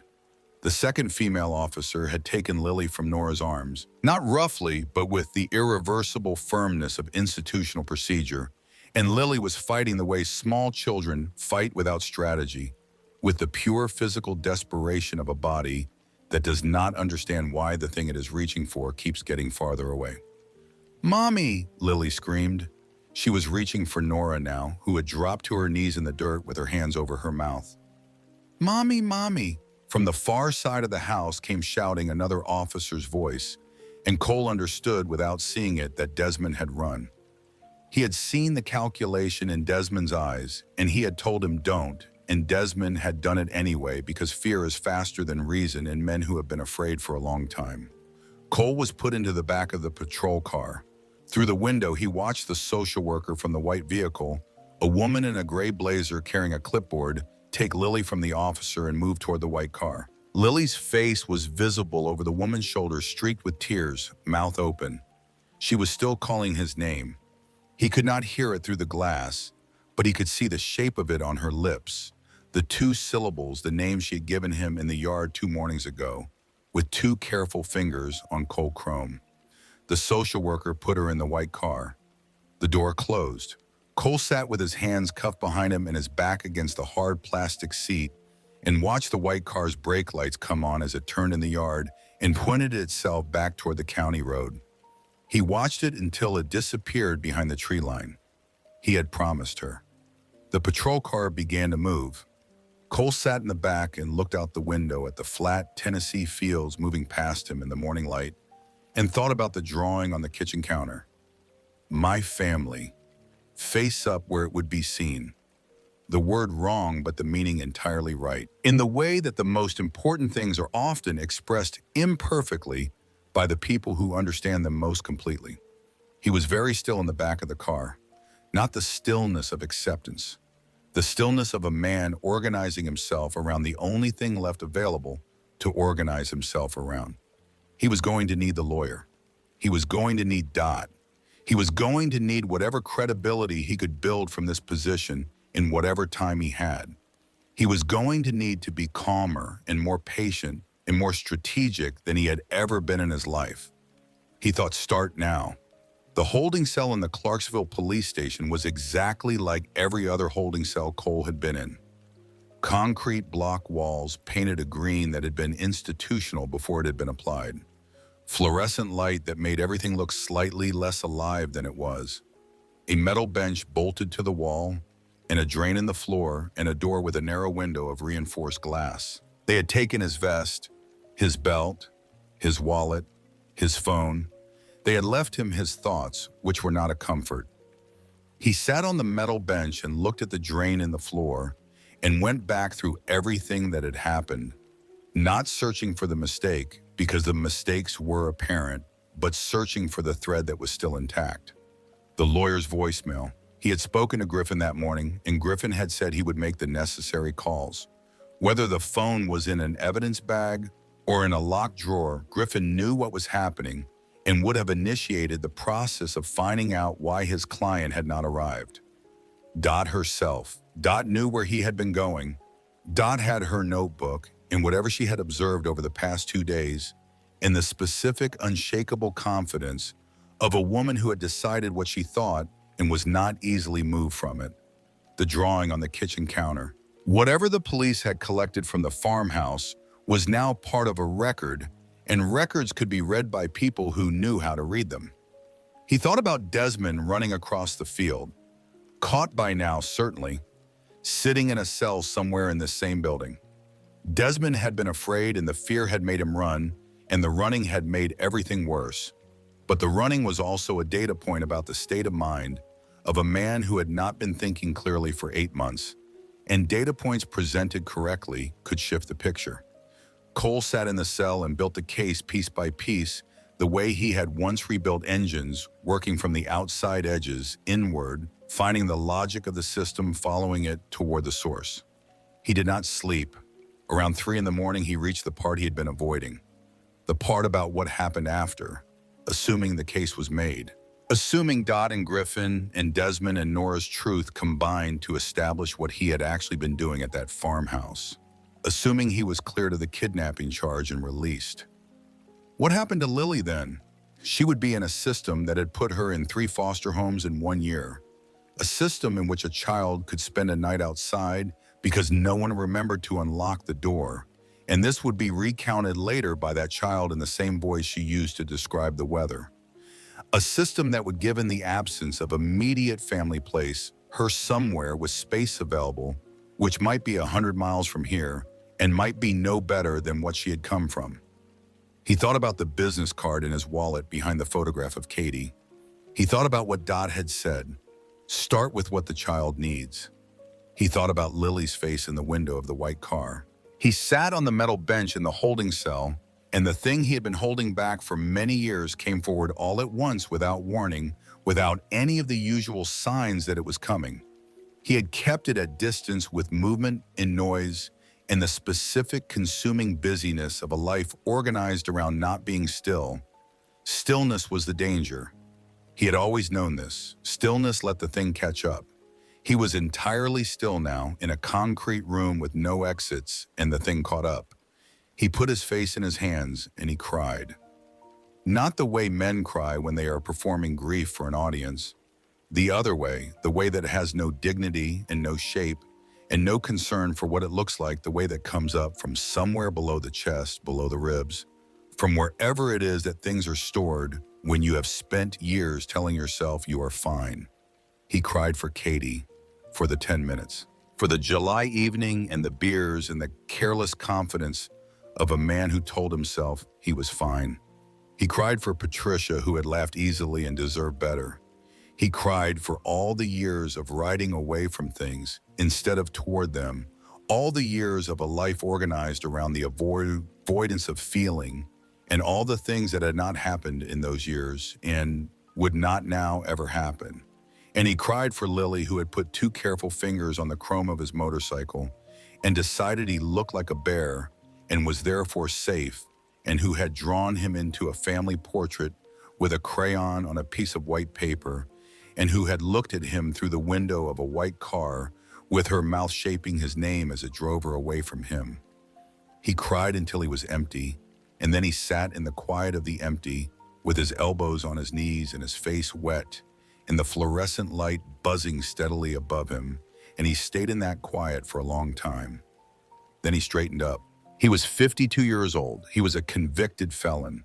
He was a Hell's Angel with a record and no fixed address and no obvious qualifications for what he was about to attempt. He understood all of this. He was also the only person who had come back. The morning brought a guard and a walk down a hallway, in a different room, a proper interview room with a table bolted to the floor, and 2 chairs and a recording device in the corner. The detective who came in was younger than Cole had expected, mid-40s, with the careful, watchful eyes of a man who had learned not to arrive at conclusions before the evidence did. His name was Braddock. He sat across the table from Cole and opened a file and looked at it for a moment before looking at Cole. "You want to tell me what you were doing in at that farmhouse," Braddock said. Yes, Cole said. I do.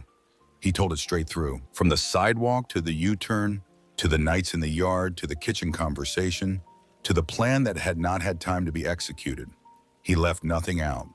He told it without editorializing and without defending himself, because the facts were his defense, and editorializing would only cloud them. Braddock listened without interrupting. He made notes. When Cole finished, Braddock sat back in his chair.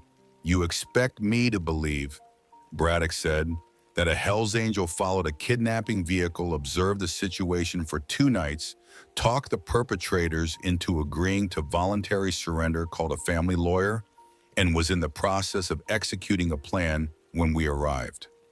Yes, Cole said, that is a remarkable story. It is, Cole agreed. It also happens to be true. The door opened. A uniformed officer leaned in and said something to Braddock quietly. Braddock stood and went out. Cole sat at the table and waited. The wait was 40 minutes. When the door opened again, Braddock came back in, and behind him, carrying a large purse and wearing a floral dress and looking entirely unimpressed by her surroundings, was Dot Reeves.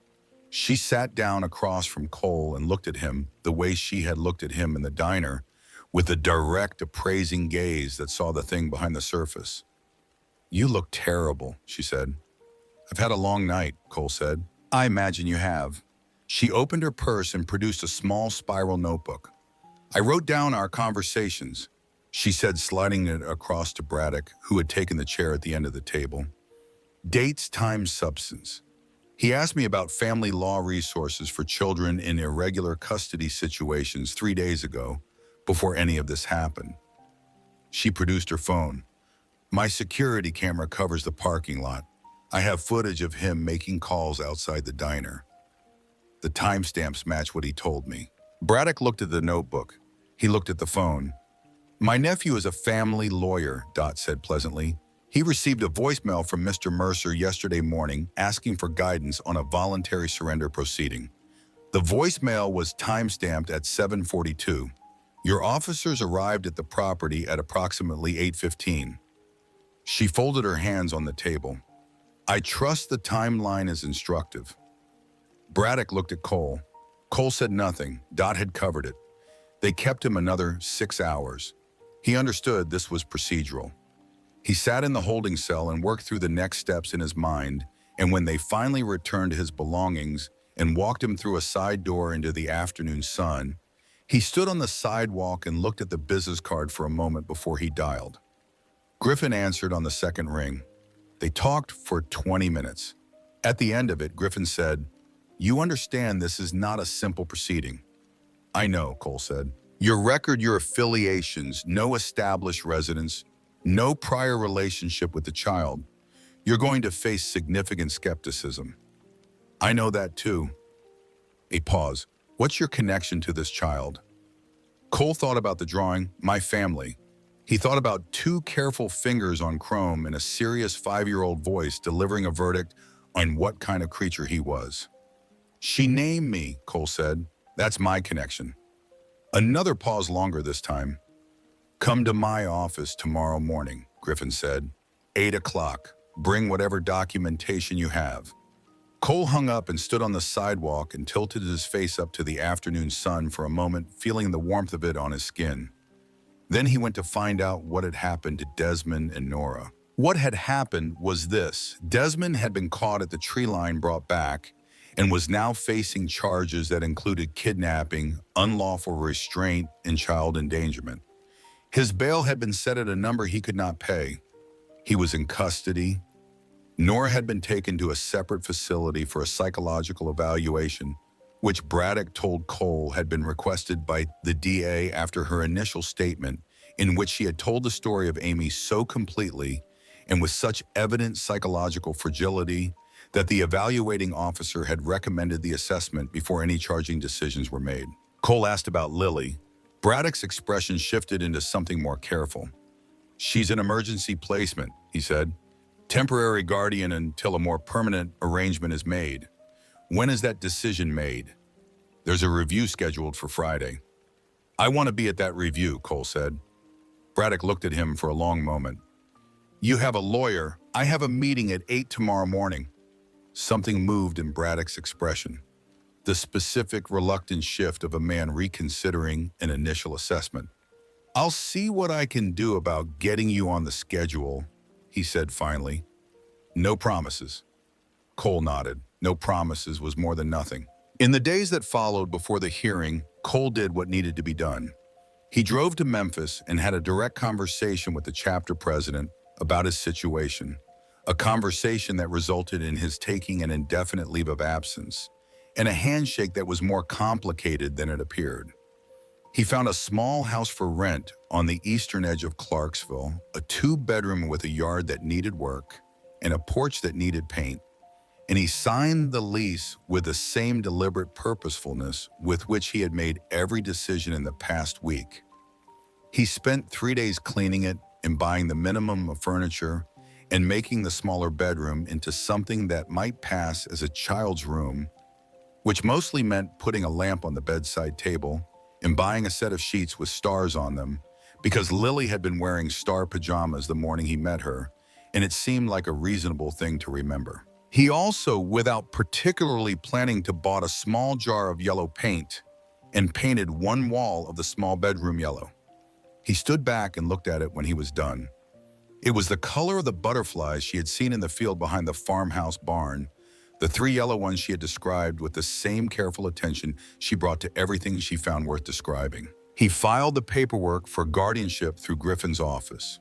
He submitted to the background check, in the home study, in the interview with the DCS caseworker, a woman named Haverford, who asked her questions with the trained neutrality of someone who had learned not to project expectations onto the answers.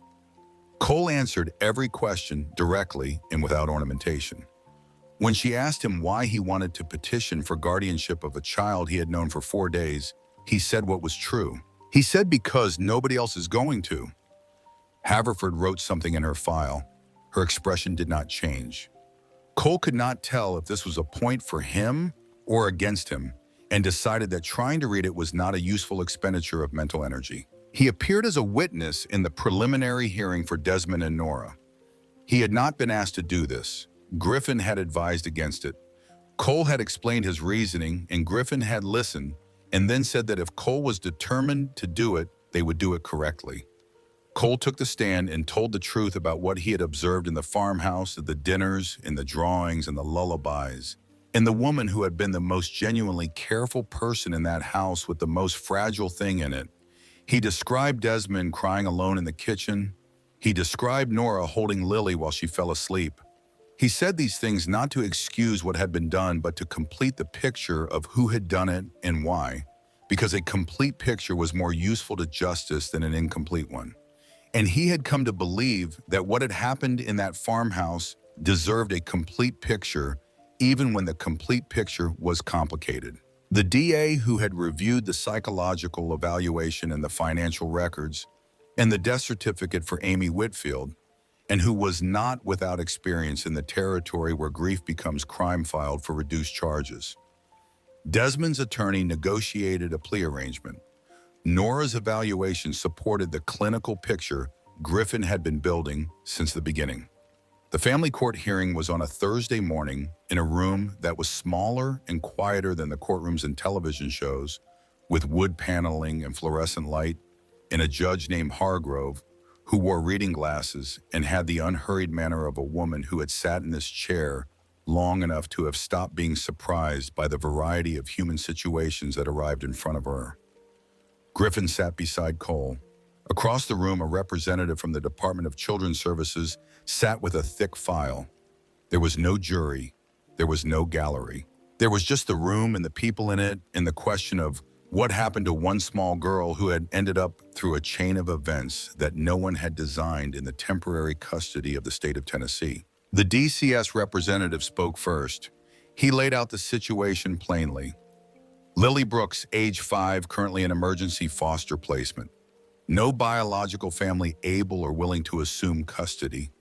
The previous foster placement had been found inadequate upon review, a finding that reflected the investigation Cole's case had inadvertently triggered into the conditions at the house on Maple Street.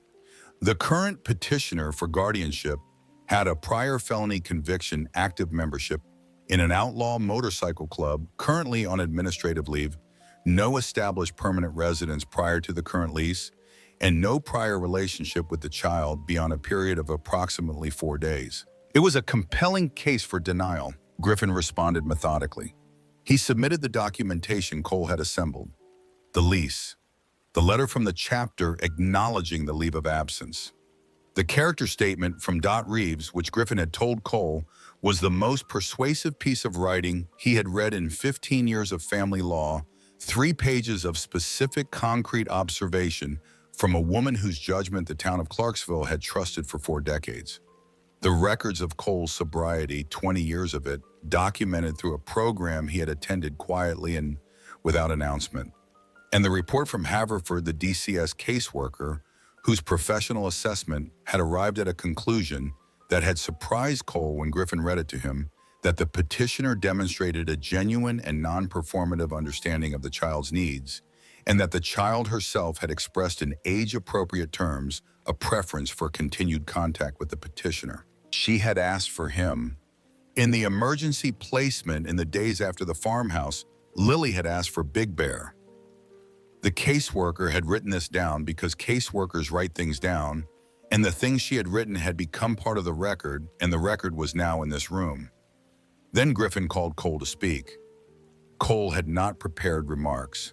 He had thought about preparing remarks and had decided against it because prepared remarks were a performance, and what this room required was not a performance. He sat where he was directed to sit, and he looked at Judge Hargrove, and he said what was true. He said, "I am not a good candidate on paper. I understand that. I have a record and a history, and I have spent the last 20 years building a life that was specifically designed to avoid exactly this kind of responsibility. I know all of that better than anyone in this room." He said, 20 years ago, I made a decision that cost 2 people their lives, my wife and my daughter. My daughter was 5 years old. I was the one driving. I have not had a drink since the night it happened, and I have not had a day since that night where I did not know exactly what I lost and exactly why I lost it. He said, I saw Lily on a sidewalk. I turned around. That is the whole story. I did not have a plan. I did not have a strategy. I turned around because I have spent 20 years not turning around, and I knew standing at that intersection that I was not going to be able to live with having not turned around one more time. He looked at Judge Hargrove. He said, she named me. She decided I was safe. She put her hand on my motorcycle and looked at me and decided, I don't know what she saw. I don't know that I deserve whatever she thought she saw, but I know I will spend the rest of my life making sure she was right. The room was quiet for a moment after he stopped speaking. Judge Hargrove looked at him over her reading glasses for a long time. Then she made a note. The proceedings took another 2 hours. There was discussion of supervision requirements of periodic DCS review of the terms under which the arrangement could be reconsidered. Cole agreed to everything. He had told Griffin before the hearing that he would agree to everything within reason and a fair amount outside it. At the end of it, Judge Hargrove removed her reading glasses and looked at the room. The court finds, she said, that the petitioner has demonstrated sufficient capacity, intent, and material preparation to serve as temporary guardian for the period of 6 months subject to monthly review. She looked at Cole directly. Mr. Mercer, the court is not unaware that this is an unconventional determination.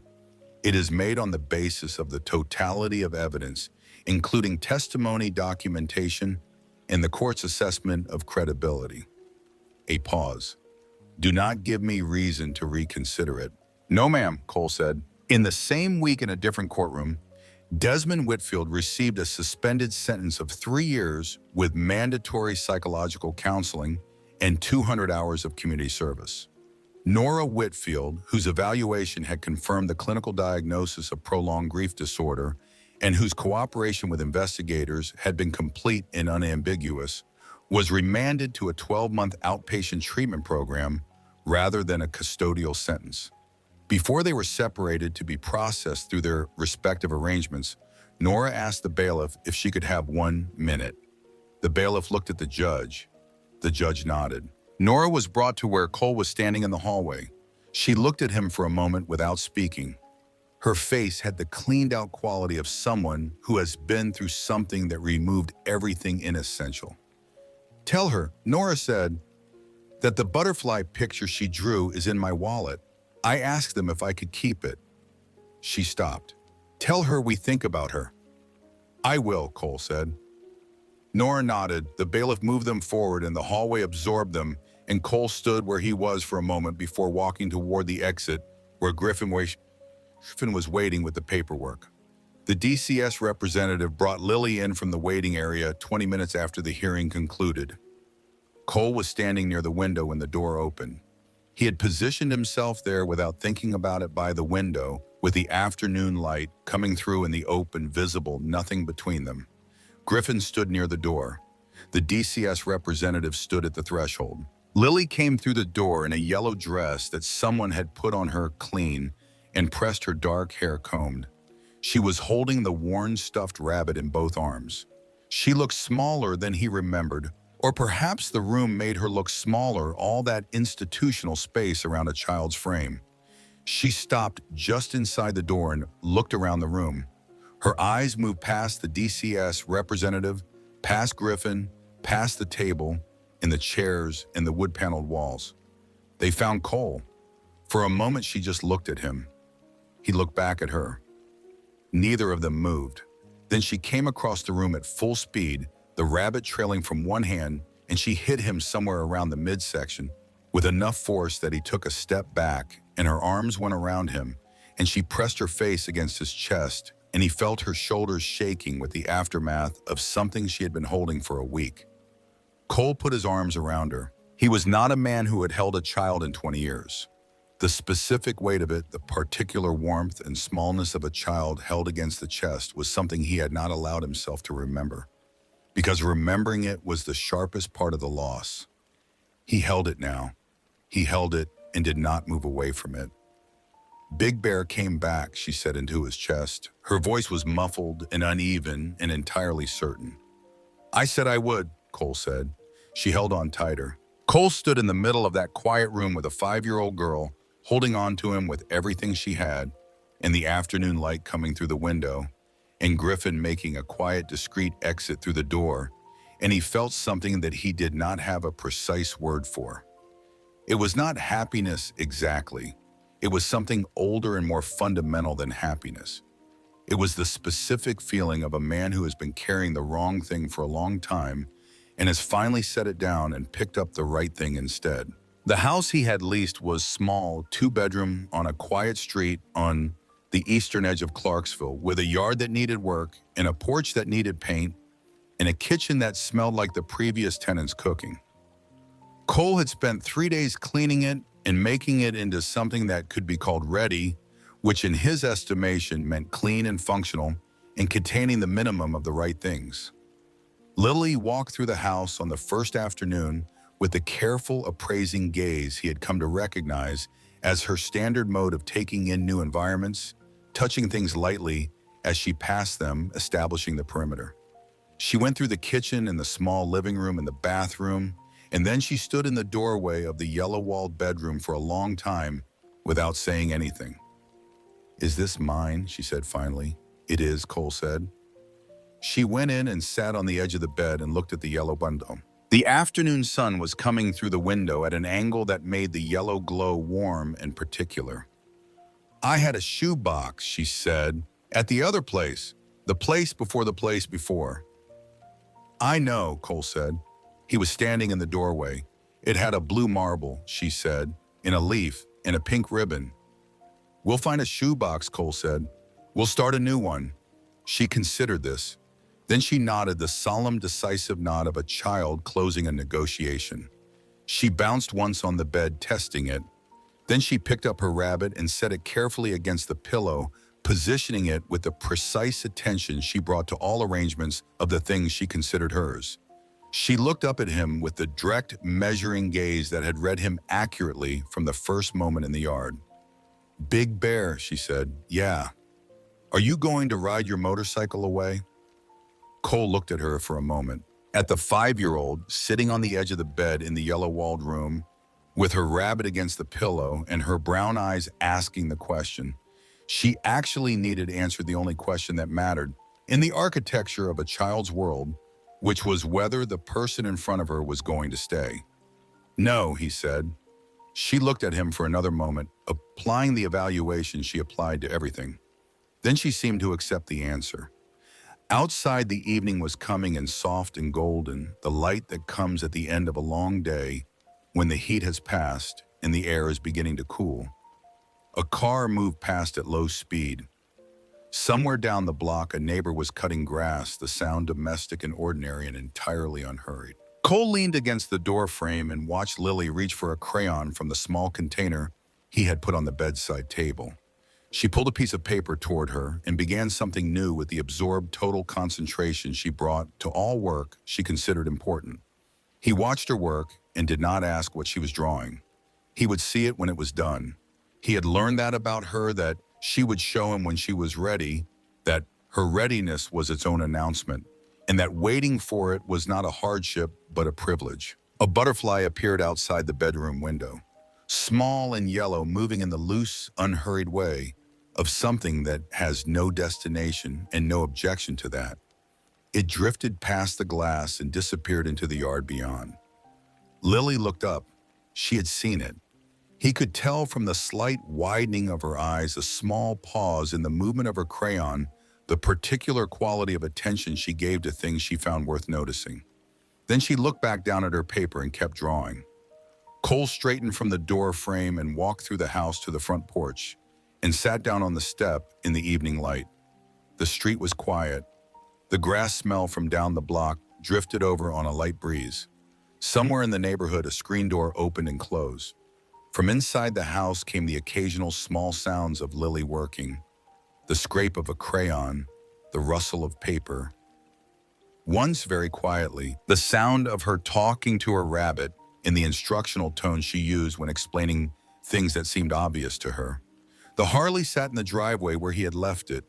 The chrome caught the last angle of the evening sun and held it in a long, bright line. Cole looked at it the way he always looked at it, taking in the familiar lines of it, the weight and form of the thing that had carried him through 20 years of roads that led nowhere and everywhere at the same time. Then he looked away from it. He looked at the quiet street, the ordinary houses, the evening settling in over the neighborhood. He looked at the light in the window of the small house behind him, warm and particular, the specific color of a room where someone is at work on something. He had told Desmond 20 years of running. He had meant it as counsel. He had meant it as the thing he knew to be true from experience. But saying it out loud had done something to him, put it outside himself in a way that made it visible differently. 20 years of running, and at the end of the road, the same thing he had left behind, just older, just further from the possibility of being fixed. He was not at the end of any road now. He was at the beginning of something without a name, yet something that had started on a sidewalk in the late afternoon when a little girl with brown eyes had looked at him through a closing van door, and he had made a U-turn at a red light because the alternative was unacceptable. From inside the house, Lily called his name. Not his name, the name she had given him, the one that was accurate.